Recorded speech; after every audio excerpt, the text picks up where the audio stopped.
আসসালামু আলাইকুম। প্রিয় দর্শক, বাংলা লিঙ্ক থেকে আপনি আরেকটি বাংলা লিঙ্কে টাকা ট্রান্সফার করতে পারবেন। অনেক সময় দেখা যায় আমাদের একটি ফোনের টাকা না থাকার কারণে আমরা কথা বলতে পারি না। আপনি চাইলে আপনার একটা সিম থেকে আরেকটি সিমে খুব সহজেই টাকা ট্রান্সফার করতে পারবেন। তো চলুন আপনাদেরকে দেখিয়ে দিচ্ছি।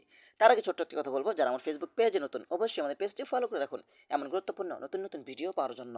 তো এই কাজটি করার জন্য আপনি যদি বাংলা লিঙ্ক ব্যবহার করে থাকেন তাহলে বাংলা লিঙ্ক থেকে বাংলা লিঙ্কে টাকা ট্রান্সফার করতে পারবেন। আপনি বাংলা লিঙ্ক অ্যাপসটা লগ ইন করে নেবেন আপনার ফোনে। ওকে, লগ ইন করার পরে কিন্তু আপনার সামনে এমন একটি অপশন আসবে, আপনি একটু সাইটে আসবেন, একটি অপশন পাবেন, সেটা হলো আদার্স নামে একটি অপশন। এখান থেকে আদার্স অপশন উপরে ক্লিক করবেন।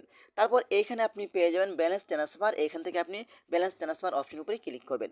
আপনারা যারা নতুন এখানে আসার পরে কিন্তু একটি কোড নাম্বার চাইবে অথবা পিন নাম্বার চাইবে, আপনারা চার সংখ্যা যে কোনো দুইটা পিন দিয়ে দিবেন। পিন দিয়ে দেওয়ার পরে কিন্তু আপনার সামনে এমন একটি অপশন আসবে, আপনারা দেখতে পাবেন এখানে কিন্তু আপনার মোবাইল নাম্বারটি দিতে হবে যে বাংলা লিঙ্কে আপনি টাকা পাঠাতে চাচ্ছেন।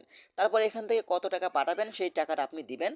তারপর এখান থেকে আপনি আপনার পিন নাম্বারটি দিয়ে দেবেন। তারপর এখান থেকে ট্রান্সফার অপশনটি ক্লিক করে এখানে আই মার্কে ক্লিক করে কিন্তু আপনার টাকাগুলো খুব সহজেই চলে যাবে।